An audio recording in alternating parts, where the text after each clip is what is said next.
Brilliant. Okay, hello everyone, and very, very warm welcome. Thank you for joining us in our very first Eco-dharma Network online meeting. And also this is a launch very much for BAM, the Buddhist Action Month. And we have some wonderful guest speakers here for you. So please feel free if you, I'm sure you all know about Zoom, but you can always type things into the chat box. We've also got some group meetings later on, some breakout rooms. And so please feel free and feel relaxed and join in as much as you want and you can. So I'm going to straight away hand over to Kaspalita Thompson, who is the facilitator of Buddhist Action Month.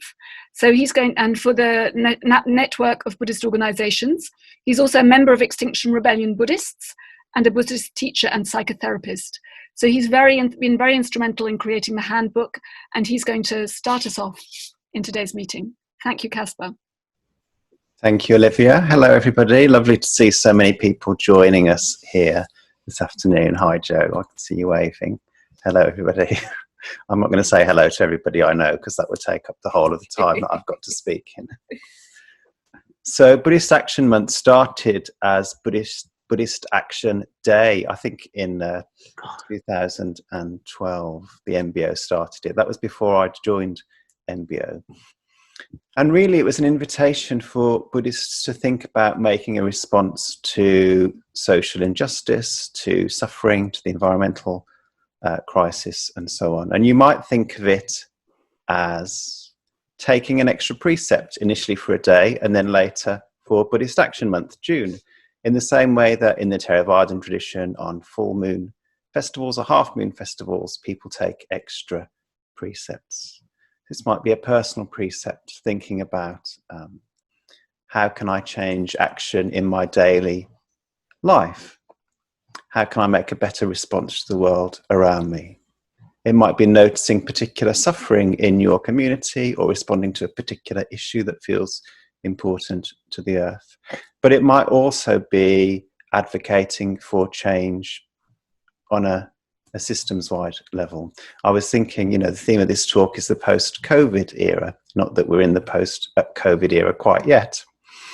But one of the things it's shown us is how a small group of people in power can have such a big impact on the health of a nation. The decisions that are made at the top affect thousands of people, millions of people.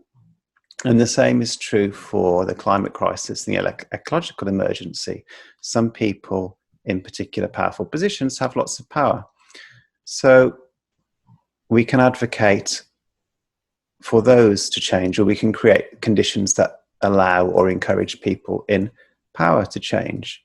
I was also thinking about, we're all Buddhists. One of the reasons the Buddhist tradition, I think, has spread so far and wide and had such a strong start is because the Buddha himself came from a royal family. And even though he gave all of that up, he still had access to kings. He was able to speak to people in power.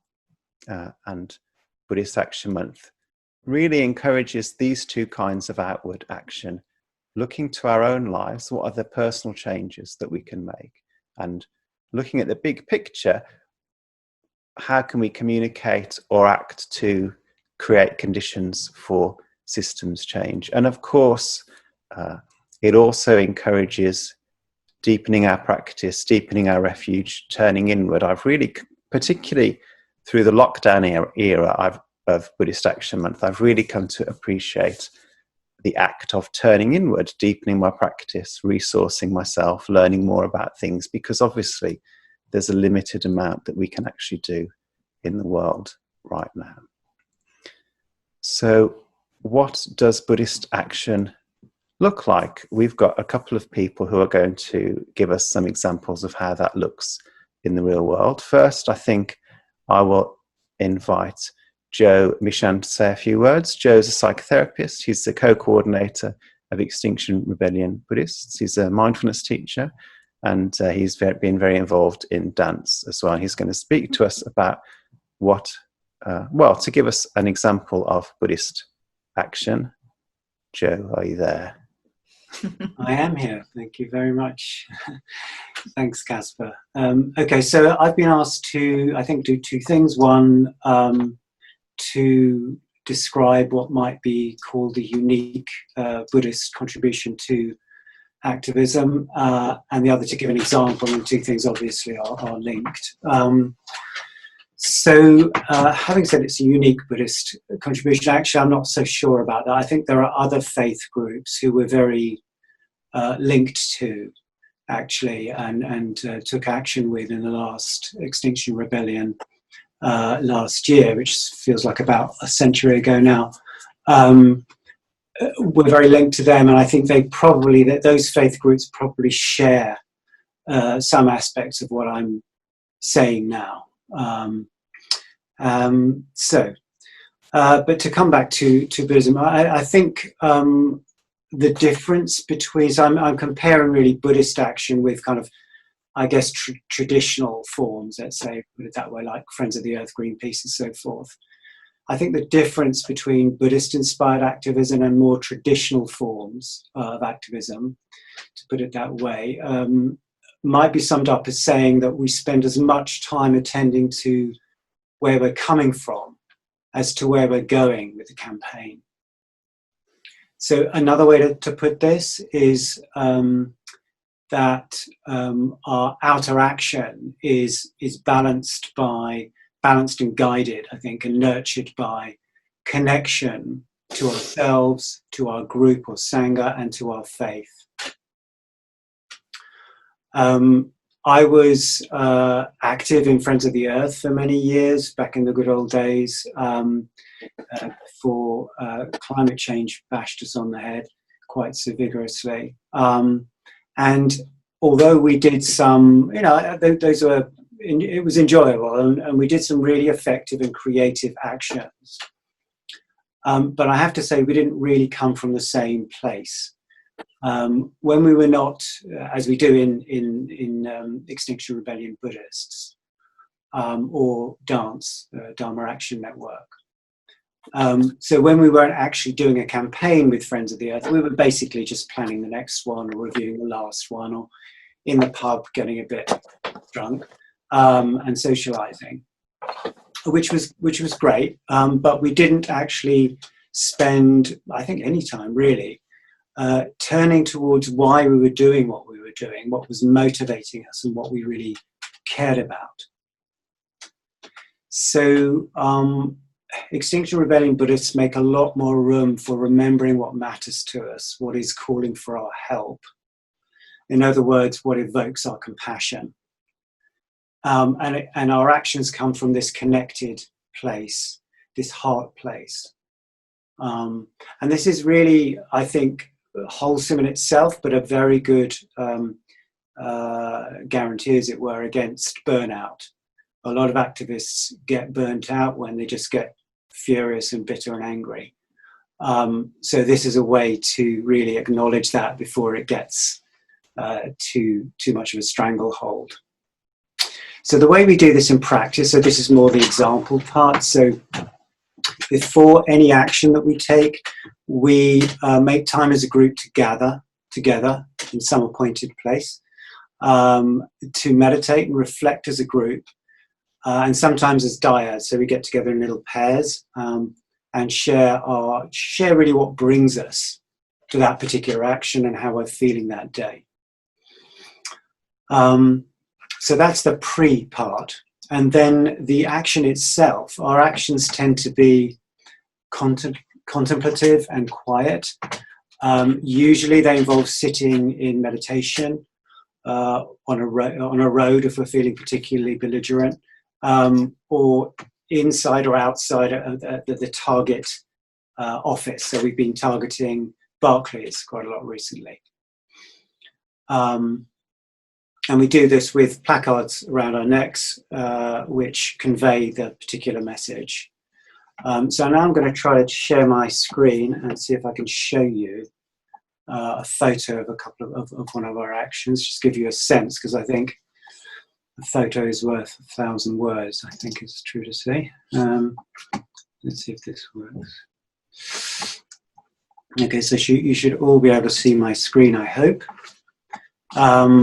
That's an example of us sitting in meditation in April last year, actually, and that was near Marble Arch.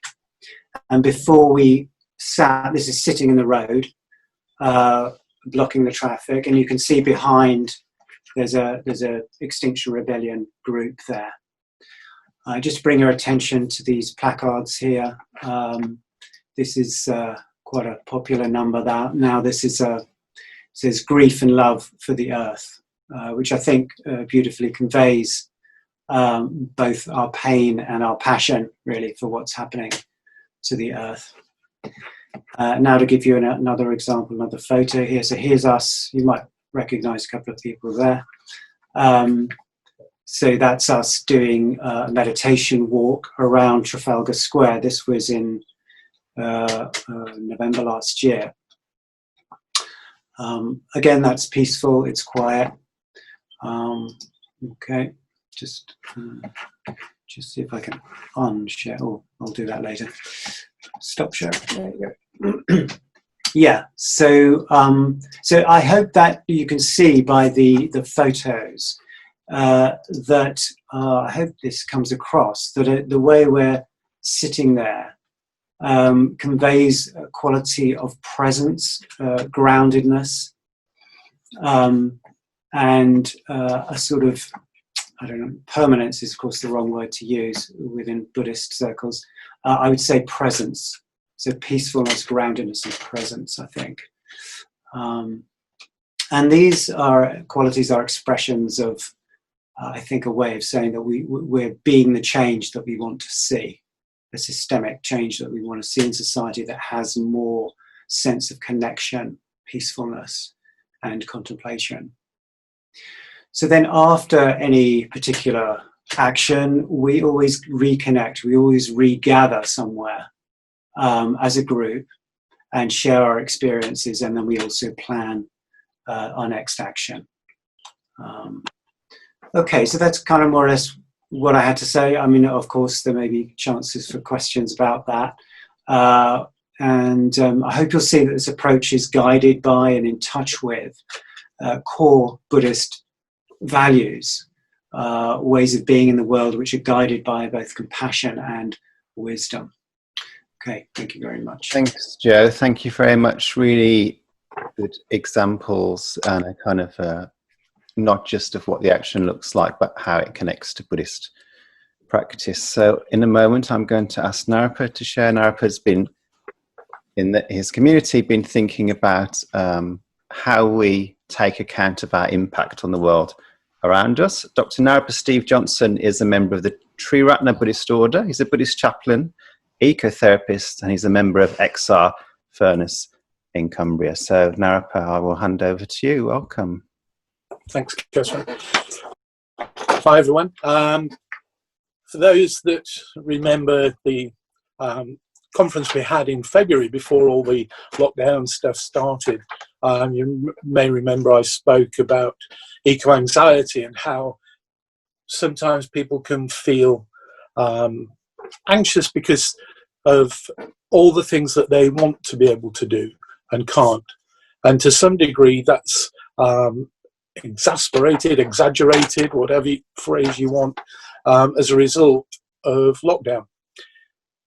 Now, it's just been mentioned, I'm a Buddhist chaplain, and for the last 4 or 5 years, I've been working in a secure mental health unit where people are always in lockdown. And one of the things they miss is the ability to get outside.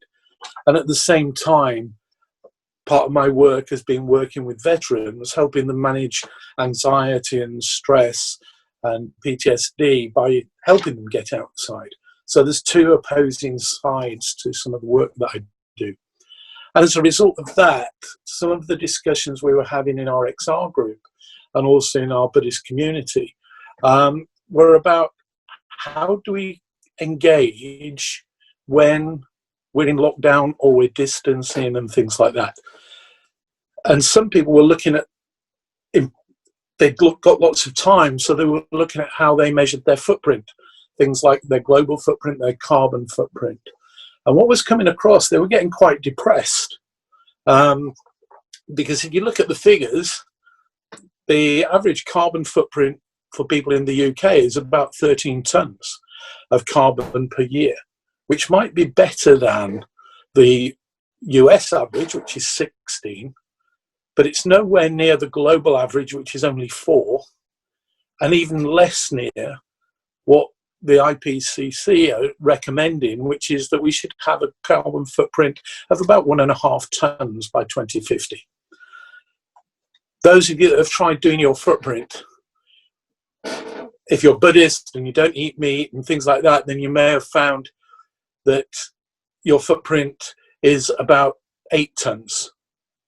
And even that is significantly higher than the recommended amount.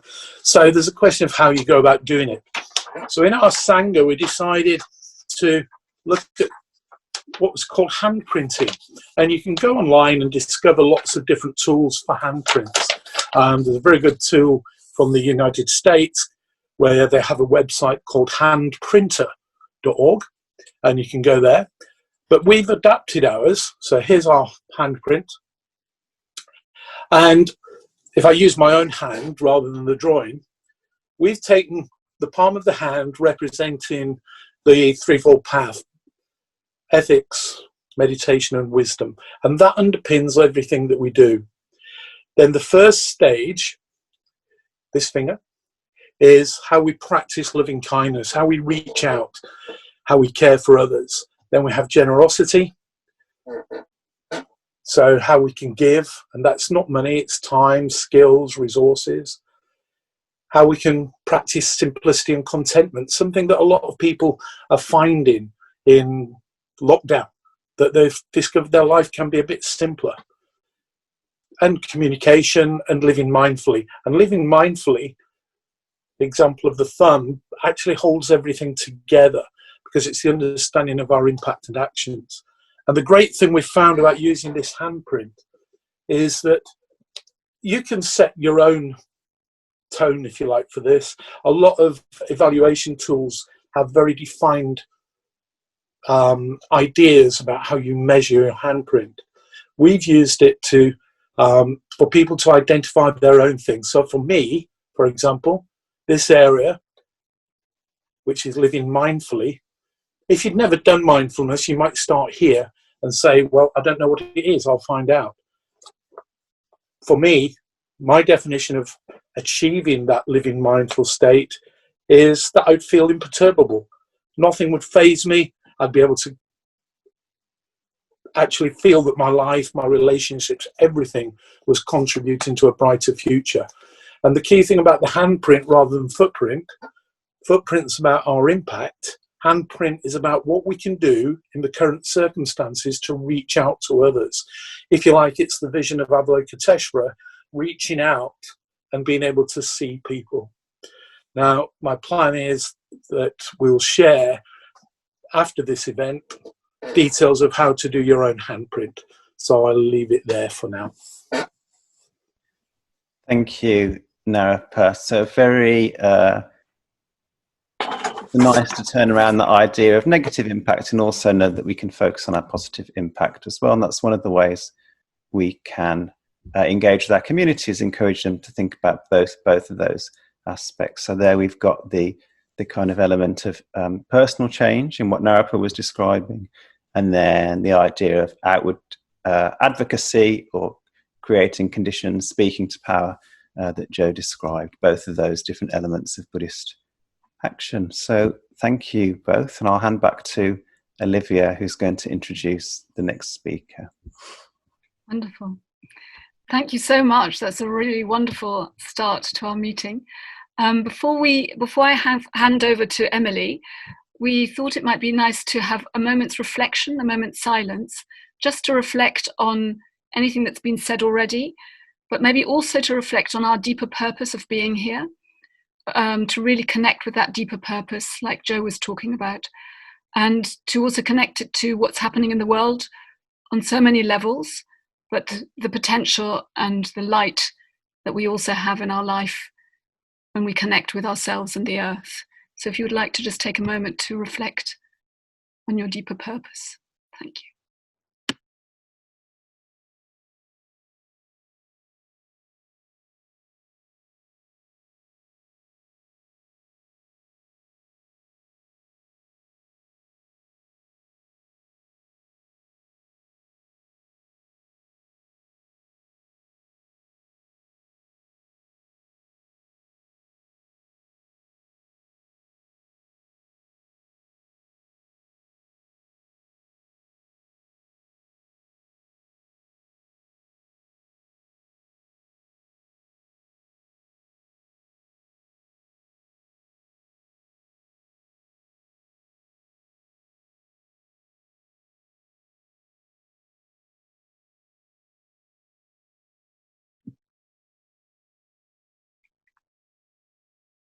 Thank you very much. That's wonderful. And I now have the pleasure of introducing Dr. Emilie Parry, who is here from Oregon. She's joined us. I think it's only just after 7 o'clock. Am I right? Yes. And she's been a doctoral researcher at the University of Oxford School of Geography and Environment. She works with many networks and organisations, including the International Network of Engaged Buddhists, INEB, the Interreligious Climate Network, and Oxford University Centre for the Environment. I'm sure many others that I'm not mentioning. And yes, I have had the great privilege to meet her a few years ago. And so it's wonderful to welcome you here. And thank you very much for joining us. She's been reflecting a lot about Buddhist climate action in the post-COVID era. So this is also something for us to think about, how we can change systems and what is changing already. So thank you. Over to you, Emilie. Thank you, Olivia, and good afternoon to everyone. Good morning from Oregon. I'm going to try to also screen share just some notes that I organized for this morning's talk, not too formalized or anything.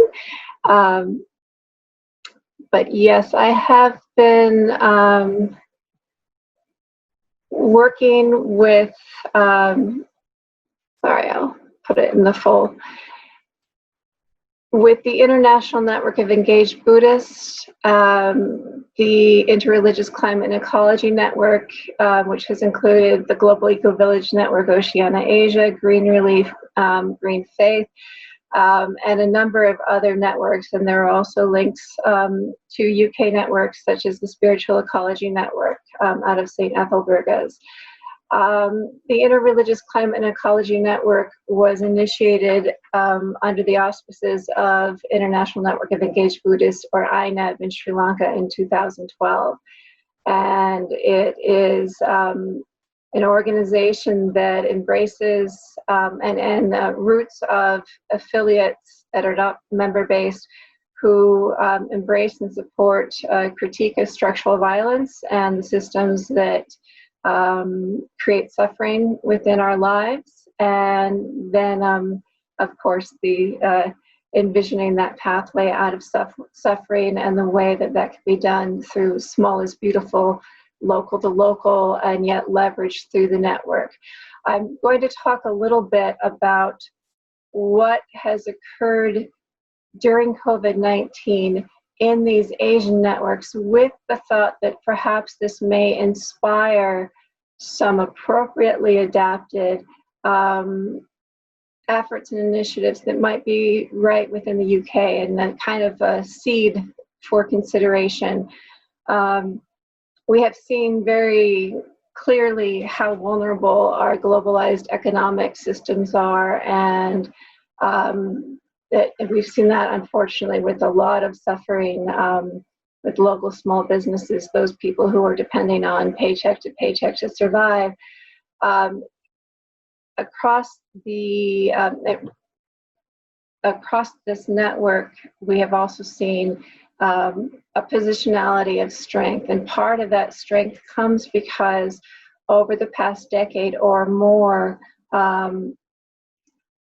people have been engaging in small is beautiful and climate change and ecological crises with solutions that have to do with regeneration, bringing in traditional and bridging traditional ecological knowledge and practices with climate knowledge and resilience building and preservation or restoration of biodiversity, integrated within that have been transitioning into organic and permaculture and food forest systems, and building localized water systems, energy systems, and this is in urban, peri-urban, and rural spaces. With Small is Beautiful, it's been very localized, yet bridged and networked nationally, regionally, and globally. So just to draw out some patterns of resilience and response during COVID-19, while we have had, all of us are experiencing our shrinking worlds, degrees of isolation, we have less stuff and more time. We're recognizing the value of slowing down.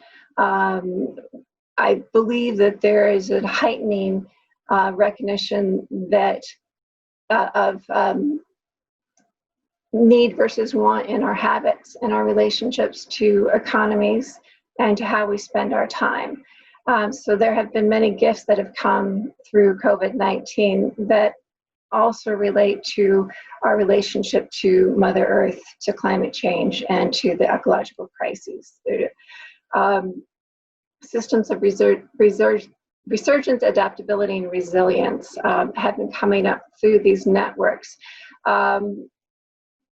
INEB raised $59,000 through a COVID-19 emergency relief fund, which was simply put up throughout the networks, some online like Facebook funding and personal website funding and crowdfunding. And through that, they were able to link across the networks to the local groups and community organizations in India, Bangladesh, Nepal, Myanmar, Thailand, and in Colorado as well. And a lot of those resources were about meeting the gaps that have been created with the shutdown of markets with COVID-19 and a recognition of the vulnerability. One of the reasons so many of these communities were able to respond was because they were in a position of strength. Their food security was strong, their energy, their water systems, and their communities themselves together were strong. And so not only do they have a model for resilience for managing through these shocks that is ecologically sound and carbon sequesters and offers resilience and mitigation of shocks that may come from climate and other economic disruption, they're also positioned to help the wider communities around them. And I think that's an important thing to consider, is that there will be transitioning spaces. Some examples, so there's a Sri Lankan organization called Eco-V, or that has been working with temples around Sri Lanka and Colombo and helped the Buddhist temples develop what they call metta garden, which is really imbued with Buddhist ritual and values, and at the same time is producing food for the temple monks and for the bhikkhunis. And during the time of lockdown, the experience in these temples has been that the dana hasn't been coming in because people aren't getting out, but also because of loss of income, people haven't had the money to purchase, they haven't had extra, and they haven't been able to give dana in the form of food to the temples. And what has saved these temples is that they had the metta garden and they were able to feed themselves with organic, fresh foods.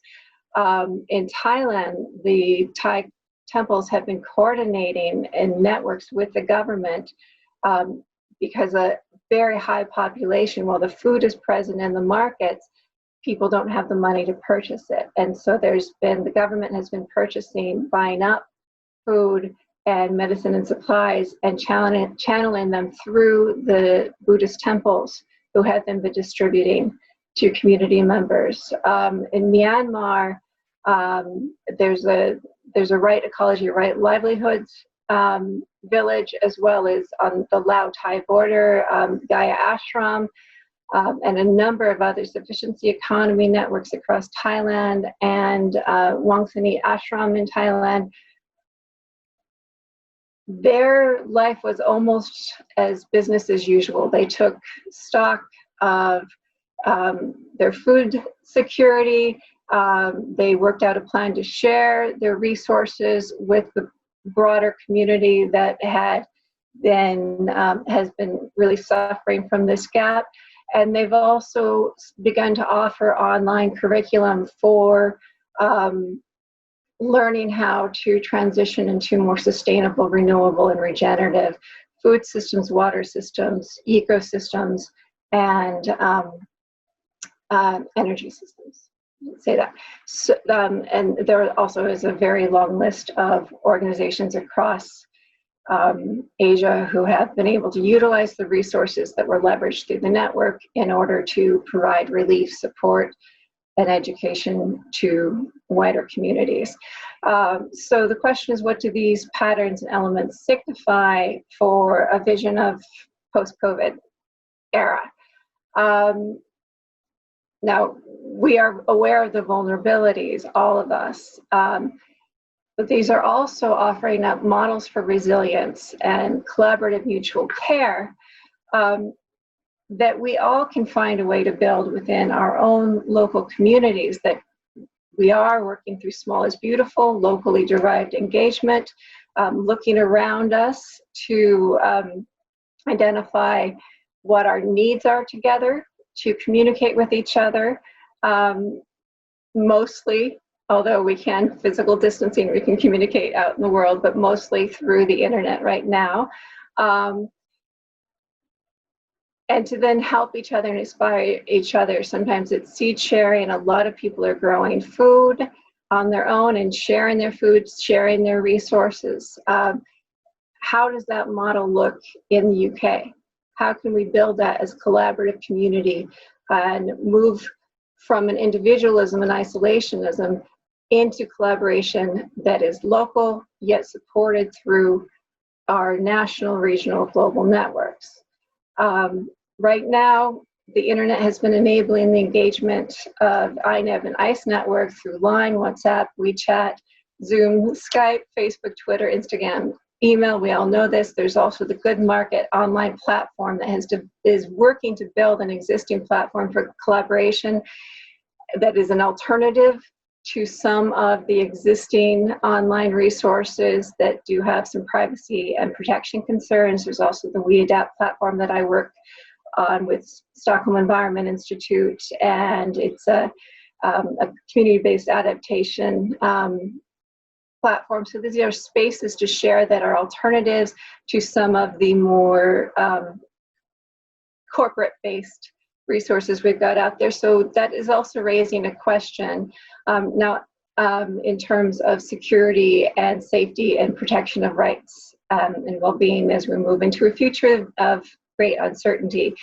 So I just wanted to raise again some of the what could this look like in the UK, where the opportunities for transitioning local food systems, seed saving, seed sharing, local seed banks, collaborative support and circular sharing economies around food systems, reconsidering scale and how scaling out, we still have our connectivity, but our emphasis and our focus is within. We begin our individual, our family, our community, our social ecosystem.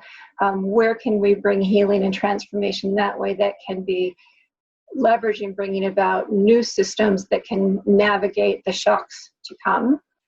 And so I'd like to kind of ask, what resources do we have, do each of us have for building localized at scale networks? What are the elevated risks that we might be coping with for individuals and communities as we have an unknown for how COVID-19 is going to impact our ability to gather and work together in person? What becomes invisible? Who might become lost? How can we cope with that? What is our vulnerability? I was talking about the resources that the internet provides for networking and connectivity, but there are many potentials for disruption to the infrastructure of internet, as well as privacy and protection. What is our plan B? What are our contingency plans should the internet infrastructure be disrupted or destroyed? These are really big questions of how do we build community when so much is uncertain and when risk has been elevated and coming together. How to build a engaged climate community with physical distancing. Where's the opportunity in crisis along the way? And there are many opportunities, and I think some of it is an awakening among a broader population where people are realizing that there need to be some changes in the way we live day to day in our markets and our relationships, but they're not quite sure how. So where can there be models that we can share? How can we be catalysts? How can we support each other? And how can we provide some kind of inspiration and vision of the path forward to healing?